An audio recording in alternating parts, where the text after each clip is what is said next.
Welcome to Biz Alchemy, a podcast about creating a new business paradigm by women, for women.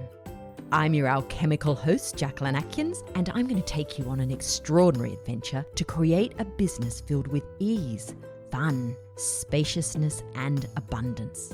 Hustle, be gone. Let's birth a new way. Today, I'm chatting with you about the H in the beach philosophy. We are here, the final letter. This, the H, which stands for harmony.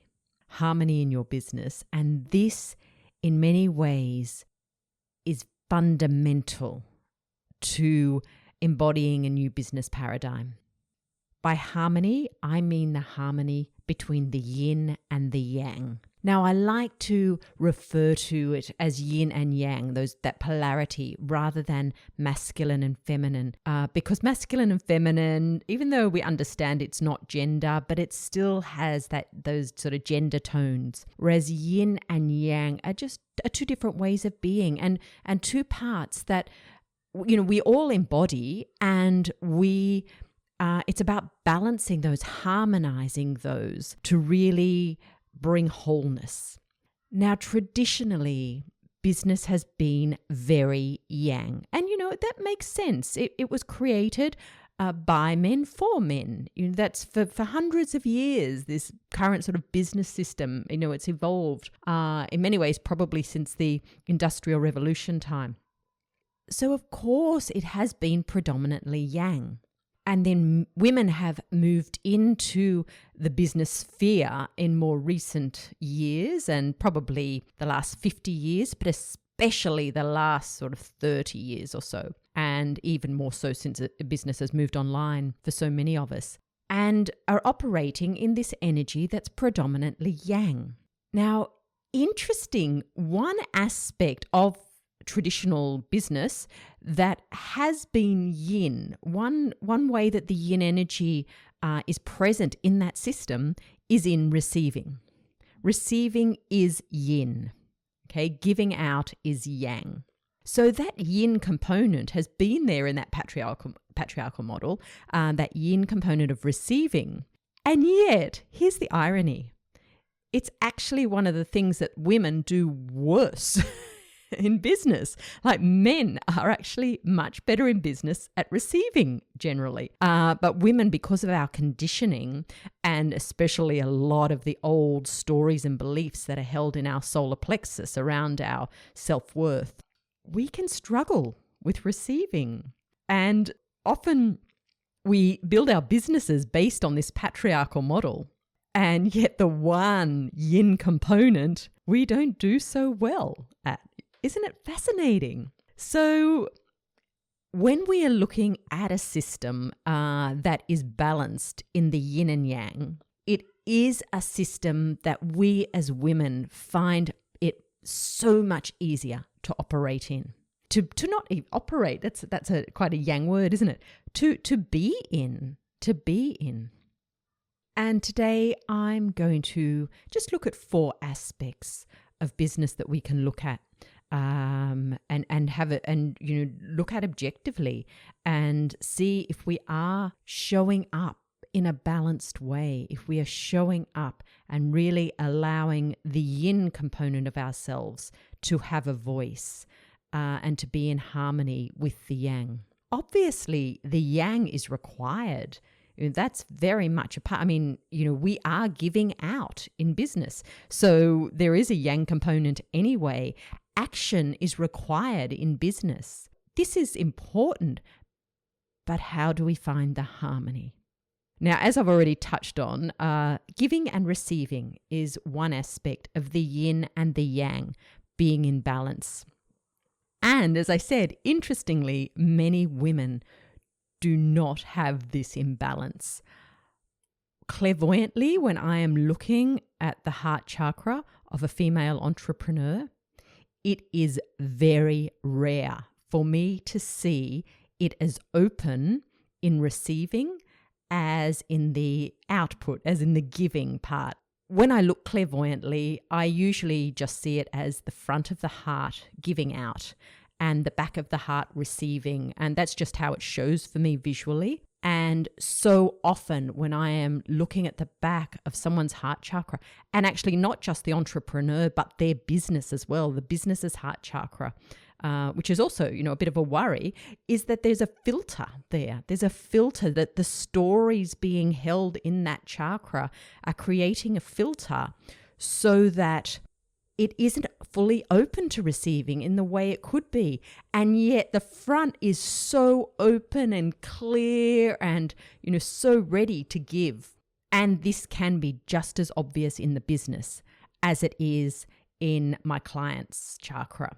And you do not want a business that has stories and resistance in there to receiving, or else it's not really a business, is it? So bringing this into balance is so important. And another part of those filters that I often see on the heart chakra of my client or their business is that there's limitation there in how much can be received and how. I'll often see little channels coming out or going in, really feeding into the back of the heart chakra. And very often there's just one channel or two channels. And it's almost like this is the whole sort of mindset, the belief stuff that you can only receive through a certain channel. It will only come a certain way. For example, it might be, it can only come through this one program in my business. And you might have other ways money could come in, but they're not really focused on, they're not given energy. Or outside of the business, any possibility outside of the business is just not given energy. And this seems to be very strong in females, this is where the money must come from. This is where I believe it'll come from. And so I'm just going to keep this channel open, not pay any heed to those other channels, not give them any energy.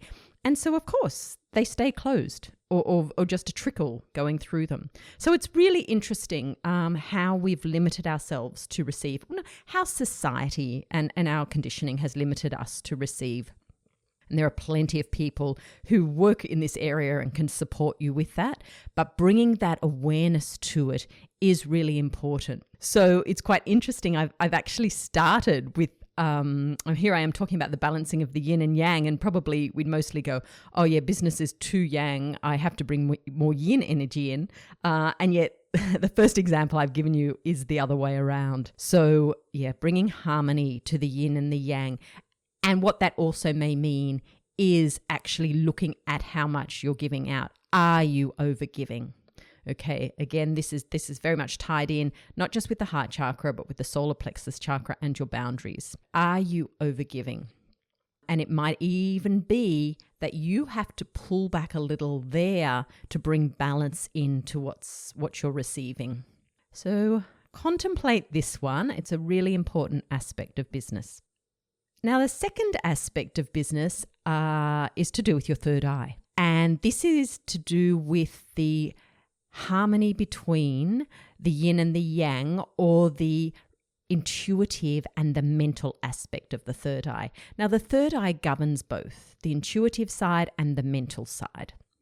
We have grown up in a society that gives great value to the mental side. And so we have established that beautifully. And many of us, women and men, but I think women are really powerfully on this journey because of our innate intuitive side that has been forgotten. And so many of us are on the journey to reclaim that within ourselves, to remember it, to trust it. So this is such an important part of the third eye energy of business. Well, third eye energy full stop, but very, very important in business as well, to balance the mental and the intuitive. Now, what can happen, I've got a little story about me with this week actually, but what can happen is that we learn mentally how to do something through a program, through a coach we're working with. We learn a formula. It's a very mental formula. And then, so for our third eye, for our visioning of our business, for our planning in our business, we really give strong emphasis to this mental side. And we do not allow our intuitive voice to come up and speak. the new business paradigm gives equal weighting to that intuitive voice. And that intuitive voice is unique. Okay, the mental voice is learned. So we can override that intuitive knowing by that mental voice. And we end up following a business path that maybe is not our unique path that our voice would have guided us to be on. So what happened for me last week? I decided to run a masterclass. I am about to open the doors to my new group, my beautiful new sort of collective called Biz Alchemy Playground. And I thought I'll run a masterclass to lead into that. Partly because that's how I've always done it. That's how I've reached more people, through running a webinar or a challenge before I open my invitation period to a new program or whatever I'm offering. So I thought, okay, that's what I'll do. I'll do a masterclass. So I spent a day, or quite a few hours anyway, just getting that ready, setting it, coming up with something. Interestingly, it took me a little while to come up with what I wanted to run the masterclass on, which maybe should have been a sign for me, because usually I just know. It took me a little while to think about it. Then on the day, so I created everything. Well, I got everything ready for my VA to create. I gave her all the content so she could set it up. So it was ready to go. And I did that Thursday, ready to start promoting on Friday. On Friday, I put the ad out in a group or the promotion, the invitation, and I put that out in a group. And I felt really weird. Like there was a part of me inside going, I actually ended up rushing it because I didn't allow enough time to do it and I had to go out. And all that day I felt really uncomfortable about it. And what was interesting, because I had some blood pressure problems towards the end of the year, and I'm very aware of, sort of came down to the fact that it's stress causing it. And what I've become aware of is that stress is when I'm not following my inner voice. That stress is when my mental is overriding my intuitive. Anyway, because I'm now on some antihypertensives short term, just to keep my blood pressure down, I checked it on Friday morning and it was up. And I woke with a slight headache, which for me was the sign I was having in December. And I thought, oh, okay, I don't feel so good today. And I checked my blood pressure. It was up a bit. And I thought, okay. And then I put this post out, inviting people to my masterclass. And all that day, I just didn't feel great. And I had to have a kidney ultrasound that afternoon as part of my investigations that I'm undergoing at the moment. And I was laying there on the table and suddenly this part of me just went, I don't want to do that masterclass. I just do not have the energy into promoting it and even holding that space. I want to put all my energy into Biz Alchemy Playground right now. I want to put my energy into inviting people into that, not using that traditional funnel model of inviting them into a masterclass, then to go into the playground. I don't want to do it. It doesn't feel right to me. Mentally, that's what I've learned. Intuitively, it's not right. So I came home, took down the post, checked my blood pressure. It had dropped. And I just went, it was like this weight off my shoulders. And then I was a little incredulous, actually, with myself. I went, I can't believe you just did that. Here you are sharing with all these amazing entrepreneurs about balancing the yin and the yang, balancing the intuitive and the mental, choosing the easy path in business. And you've fallen for it again. You've dropped into a formula and followed that formula. But I recognized it and pulled back before I went too far. So I'm sharing this with you to show it is an ongoing journey. And I actually, it's interesting though, because I felt such relief as soon as I decided to listen to my intuitive voice. And of course, little questions came up going, okay, well, how are you going to promote it now, Smarty? Yeah, not quite that, but that was still basically there. And I went, no, I'm just going to do what I share with others to do. I'm going to show up as myself, share my passion for the playground, and just keep my energy vibrating at the energy of Biz Alchemy Playground. That's all I need to do. There are no rules around it. That's all I need to do. So that was a little example I wanted to share with you about that balancing of the intuitive and the mental, and how that really can take your business on quite a different path. And as you can see, even by doing that, that brings more of some of those other things we've been talking about with the beach philosophy. The beach philosophy, particularly that ease side, that attraction side. If I'd have gone ahead with that masterclass, my vibration would have been lower. I would not have attracted in the women who I really want to come in on the journey with me through the playground. So really important aspect. And as you can see by the amount of time I've just spent talking about this, I could easily do a whole podcast on this and probably will explore it much more. Let me just cover a couple more things about the yin and the yang. This is, in many ways, every chakra has a yin and a yang component. But in terms of just harmony of polarities, I suppose, let's look at it that way. And that's the upper chakras and the lower chakras. So very often when we start our business, we come from an upper chakra space. We have this idea, we feel excited about it, we feel passionate, we talk about it and share. We're really harnessing the energy of our heart chakra, our throat chakra, and our third eye chakra, and we start our business that way. We really operate from that way. And then it's only the lower chakras often only come into play. The sacral comes in a bit in the creation, but really the lower chakras only come into play later on in business. And when you hear me talk about the chakras of business for, later on, we'll go through those. That's where you realize the difference. But we can either get too caught up in the upper chakras and forget to bring the lower chakra stuff in, the more practical side of the business, the systems, the things I talked about before, like the boundaries. And often we can bring those or not even bring them in later. Sometimes we just crap at it, and we just hang in the upper chakra space, wonder why our business is not taking off. But then we can also go the other way. We can actually get caught in the systems, get caught in setting it all up, but we forget about the passion. We forget to speak about the passion and the vision and that side of it, and just hang out more in the more physical energy of the chakras. So again, harmonizing those, bringing balance between the upper and the lower, moving in a beautiful harmonious way between them, integrating them. This is an important way to bring the harmony that is a part of the new business paradigm.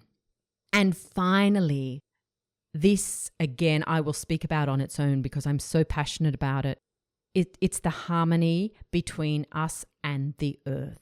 If we can bring in harmony between ourselves and our business and the earth energy through the cycles of the earth, this allows our business to prosper in a very new and very different way. It also creates much more ease in the business. And so this could be that you align your business with the cycles of the earth. So it could be that you align with the moon cycles, with the seasonal cycles, but you actually acknowledge the energies that the earth brings in those times and use that in the way that you set up your business, in the way that you show up in your business. This can also be done with your cycle if you're still bleeding, but if you are honoring your cycle, very often your cycle is connected in with the moon cycle anyway. It's actually the earth cycle first. So easier just to go straight to that, because what you'll find is if you're focusing more on the earth cycle within your business, your cycle will automatically fall into sync with that. This I am passionate about. I am going to share more about this throughout the year because I want to implement more of this in my business. I already have what I call a yin week, which is 1 week a month, the week leading up to the new moon and including that time. That's when I try and pick as my yin week, which means I'm not having clients, so I'm not putting out energy. My energy's turned in and I'm creating in that space. I've been doing this for a year now and it's been such a powerful time of creation for me. However, this year I do want to move even more into honoring the earth cycles and the seasonal cycles. And I will have some guests for you as well sometime in the future to discuss this. Women who have incorporated this into their business, who this is their gifts. This is a part of what they share in their businesses. And I'm very excited to implement much more of that this year. So there's some examples of the harmony that you can bring into business, this harmony of the yin and the yang that is what the new business paradigm is all about. And when your business is in harmony, you are in harmony and your life is in harmony. And that makes it easy. That makes it flowing. That makes it abundant. Because this is the other thing with connecting in with those earth cycles and the flow of earth energy. That's abundance. When we are open to the flow of the earth energy, we are open to the flow of abundance. Abundance comes from her. So this harmony is what is key to bringing abundance into our business. So I invite you to think about what parts of your business could be brought more into harmony through either bringing a little more yang in or through bringing more yin in. And I'll talk about this much more in future episodes, breaking it down and spending more time on each component and giving you some tips of how you can include this more in your business. Wishing you an amazing alchemical week. Thanks for listening to Biz Alchemy. I'm Jacquelyn Atkins. If you enjoyed this show, I'd love it if you subscribed, shared with your friends, and left a review. And if you'd like to continue the conversation, head to jacquelynatkins.com. Until next time, enjoy creating alchemy in your biz.